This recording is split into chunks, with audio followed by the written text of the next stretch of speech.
Hello and welcome back to Quickies with Angela and Katie. I'm Angela Dawn of Authentic Heart Coaching. I'm a tantric sex coach and I help individuals and couples rewrite their sexual story. And I'm Katie Wilkinson of Katie Coaches. I teach women how to design love, relationships, and a life that serves them through pleasure, not sacrifice. Today we have a little bit of a special episode for you, and I think it's one that's going to be useful for literally every person listening, regardless of where you land in terms of your identity, your relationship, or your experience.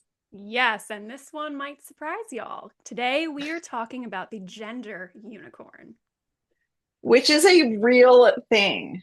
Okay. We didn't make Sounds this really up. fun. It sounds fun. It sounds funny, but the gender unicorn is a real thing. It is an actual educational tool, not just an excuse to talk about unicorns on a sex podcast. Although, let me tell you, we would like to talk about unicorns I mean, on a it's not sex that we couldn't podcast. do it. hmm That's the great thing about having your own podcast. You can talk about whatever you want. We can, So we today can. we want to talk about the gender unicorn, which I had not heard of before you first mentioned it, Angela. So I think this episode will be extremely informative for a lot of people. And I'm going to show the folks that are on YouTube exactly what we're talking about as we get started. But there is a link in the show notes. So we've got that. Yeah. There we have the gender unicorn. hmm Here we are. Yeah. We are going to walk through all five dimensions of the gender unicorn together. We're going to talk about why this framework matters for intimacy and relationships and give you some space to reflect on where you might actually land here because most of us were never asked. And that reflection alone can completely shift how you see yourself. So, first, what is the gender unicorn? So, those of you who are watching on YouTube can see it, right? But if you can't, pull it up later. It's a visual educational tool created by trans student educational resources. And it maps out five different dimensions of identity expression and attraction, each on its own spectrum. The And I key have to tell you, Katie, the first time I went to a workshop where this was presented, my brain like exploded. It was 10 or 15 years ago, so it was a little bit cutting edge at that time, but I'll go into it later. Like once we start walking through the steps, I'll tell you where my brain exploded.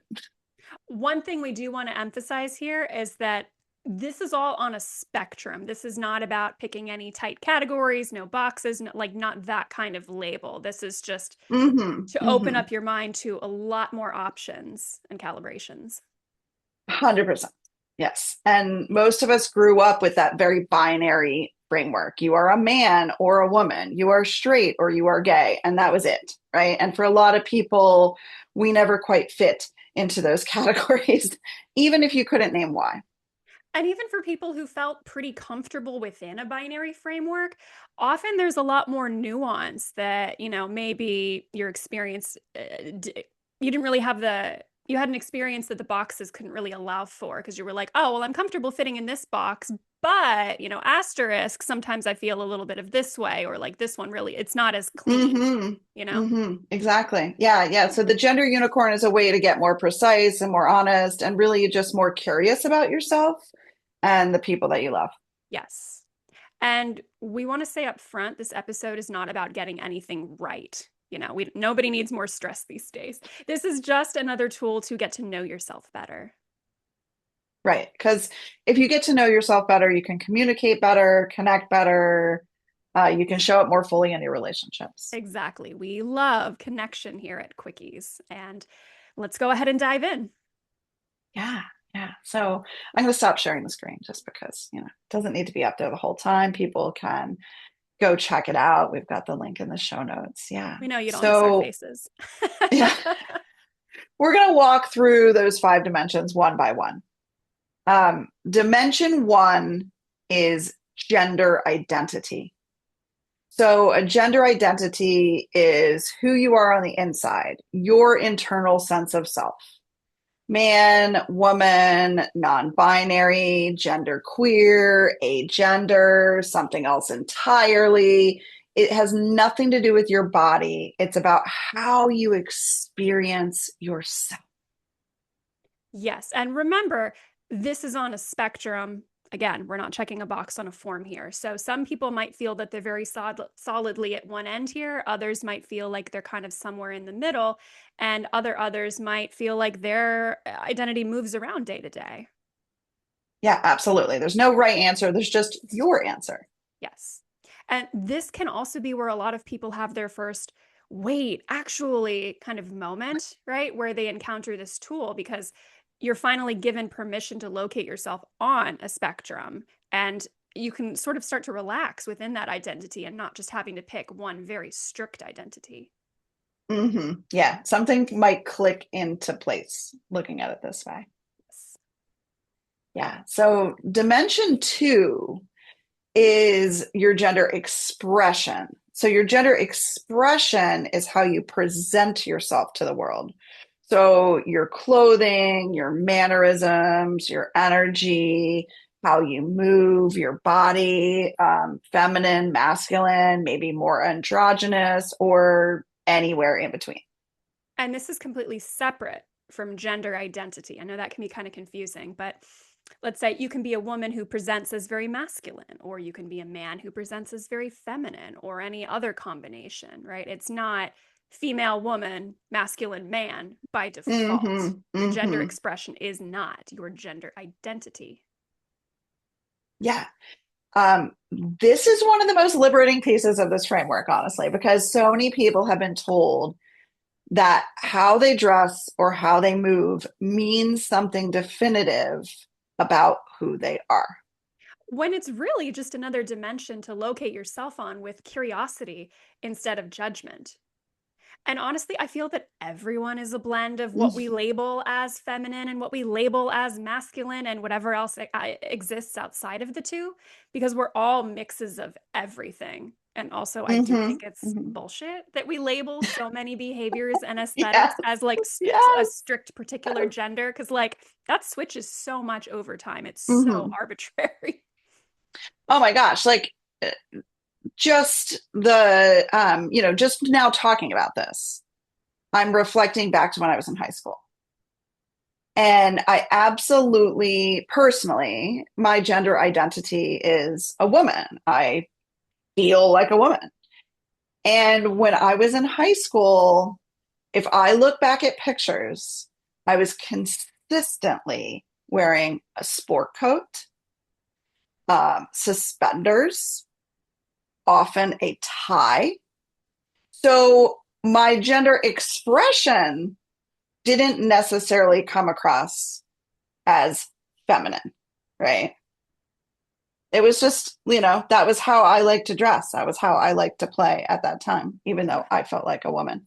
you Yeah. had style. I did, Katie. I literally found a picture of myself not that long ago from when I was in eighth grade, and I had a crop top with suspenders. And I was like, damn, Damn. like I didn't know I dressed that cool when I was like 12. Apparently I did. That's serious bragging rights too, because the rest of us were just like super awkward at 12. And here you are, like magazine Yeah, cover I'm pretty action sure I style had together. full on boobs with the crop top and the suspenders at age 12. Yes. It was a look. It was a look, right? So, are we ready to move on to dimension three, Katie? As long as you don't have this photo handy, because I'm curious. Yes, we can go ahead and keep moving along. Oh, I don't, yeah, I was going to say, can I share it? No, I'm not going to Like, share it, does but the you internet need to see can, that today? yeah, Special maybe I'll treat. show it to you later. Special treat, right? Um, yeah, gosh, I don't know. We'll talk about it. All right, dimension number three, sex assigned at birth. So, sex assigned at birth refers to what was recorded on your birth certificate: female, male, or intersex. And again, this is a spectrum. This is not binary because intersex variations are so much more common than most people realize. They are. And this dimension is important because it's often conflated with the others. For a long Mm-hmm. time, people assumed that whatever sex you were assigned at birth also determined your gender identity, your gender expression, and your attraction. For Mm-hmm. example, Let's say a baby's born with a penis, and the adults around would say, oh, he's a boy, and assume that that meant the child was going to grow up into an adult who identified as a man with a masculine expression who'd be sexually attracted to women. You know, likewise, if the baby's born with a vulva, they'd say, oh, it's a girl, and that this girl is going to grow into a woman with a feminine expression who'd be sexually attracted to men. And these assumptions that follow this assigned sex at birth are so outdated, they're untrue, and they're completely unrelated. We really need to Hmm. stop Hmm. doing that by default. Yeah, and these five dimensions that we're talking about today can align in all different kinds of ways, and none of those configurations is more valid than any other. And I want to say also, Katie, we didn't even really get into this when we were kind of planning the show and talking about the show, but the sex assigned at birth, there are so many people that are born intersex that are assigned boy or girl when they're really intersex. And I'm assuming it doesn't happen as much anymore. But I don't know what the statistics are on that. I just know it used to happen quite a lot. My Yeah. understanding is that it does still happen a lot, though I think more nowadays there might be more of a pause rather than just like the doctor. Hmm. I've heard lots of stories where the doctor made a determination, was like, well, I'm just going to pick one of these, versus other Right. times the doctor speaks to the parents and says, which one do you want? But I feel Hmm. like there's an increasing accepting space nowadays to be like, oh, well, what if you don't actually need to pick one or the other? What if we can Right. allow more of a space for people to exist in that in between space? And I know that Hmm. the argument the parents are like, well, but you won't the child be confused when they get to puberty or as an adult or whatever? And it's like, that can be changed later on if, this Hmm. person, as they are growing up, they can make their own choices with their own body. We don't just need to be cutting things off arbitrarily because it makes the adults around them Yeah, uncomfortable because it's just absolutely. unfamiliar? 100%. Yeah. So now let's dive into sexual attraction. This is maybe a little more of what we usually talk about on the show, right? Now we're in our favorite dimension, right? Sexual attraction is who you are sexually drawn to.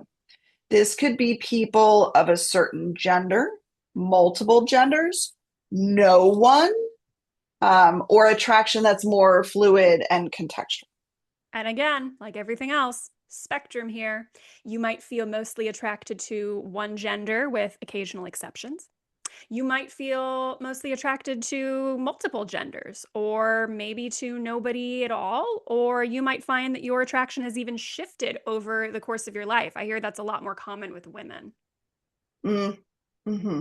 Hmm. Or even just Yeah. as people discover more about themselves and realize, oh, how I identified back then. No, like I have grown and had more experiences and gotten to try things with more people and, discovered this kind of clicking inside yourself.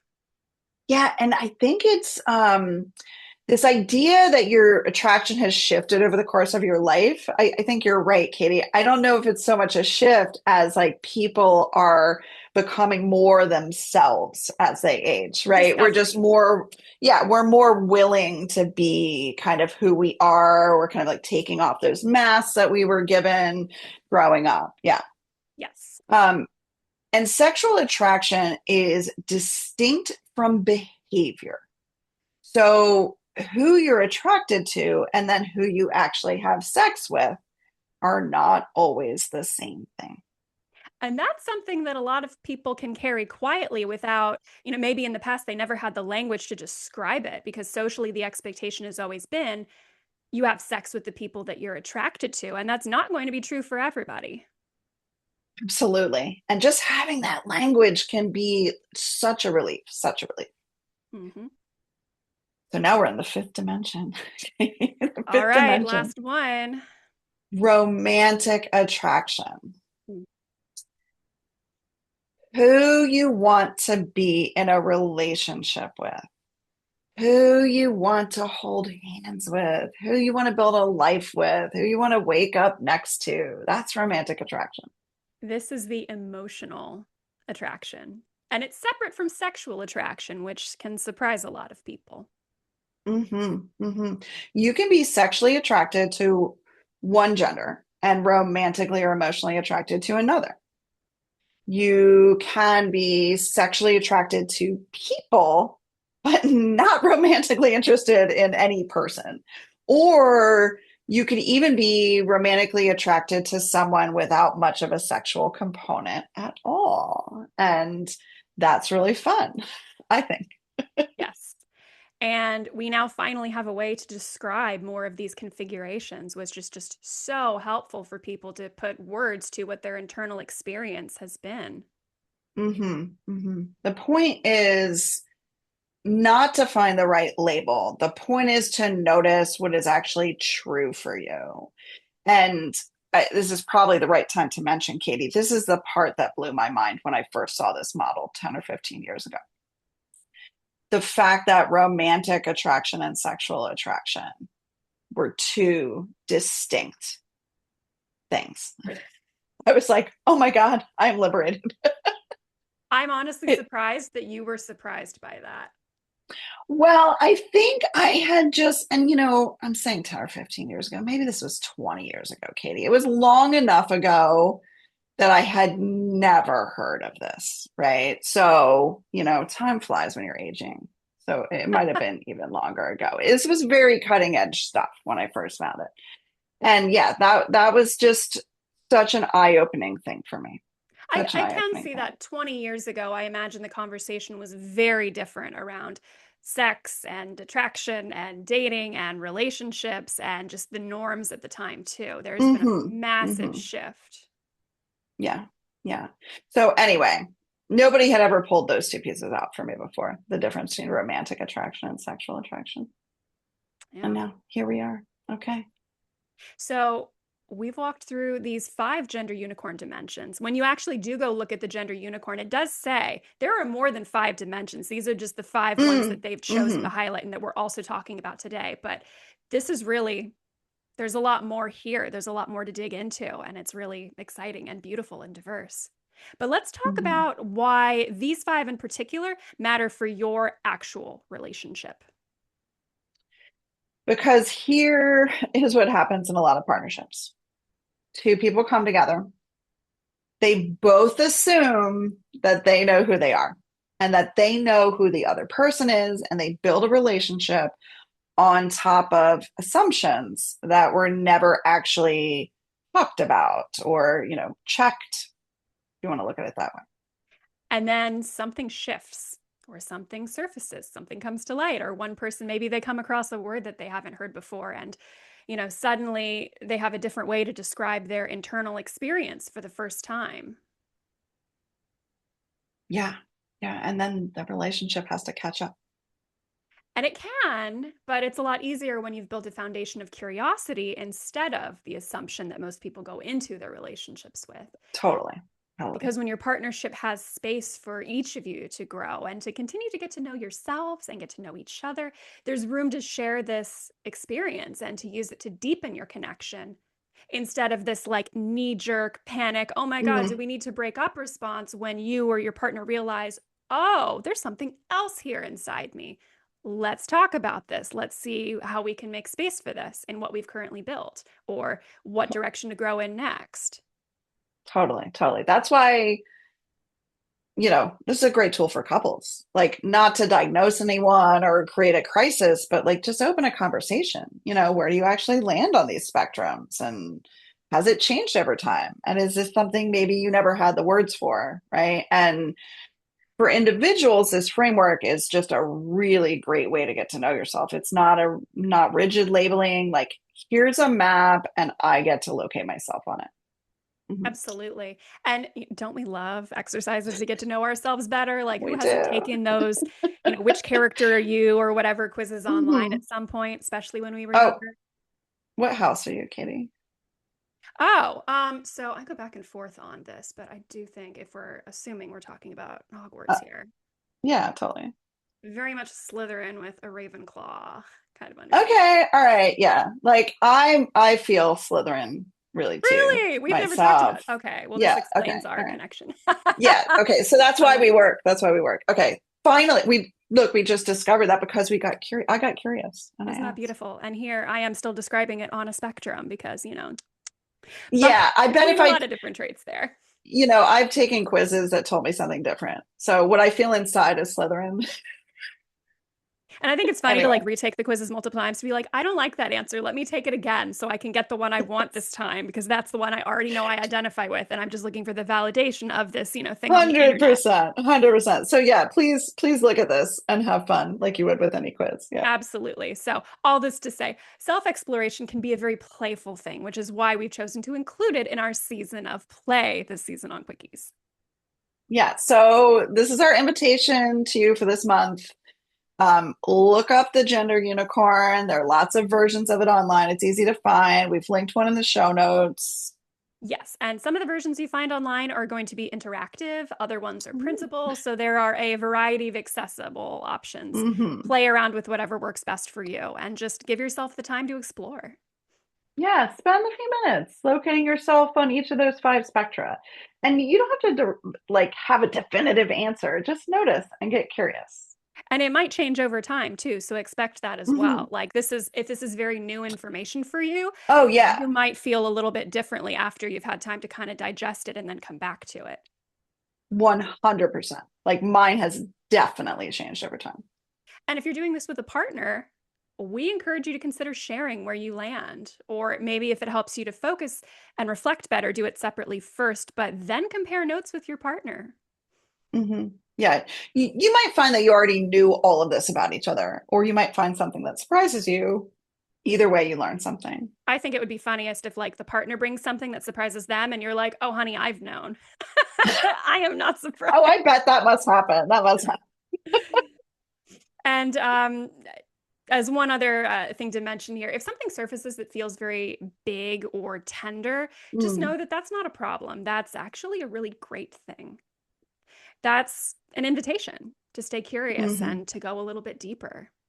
Maybe that's additional exploration by yourself, or it could be with you, your partner, maybe talking with loved ones, or talking with a trained professional like a therapist or a coach, or any combination hmm of the above. 100%. So, with all this said, let's go ahead and wrap up this episode.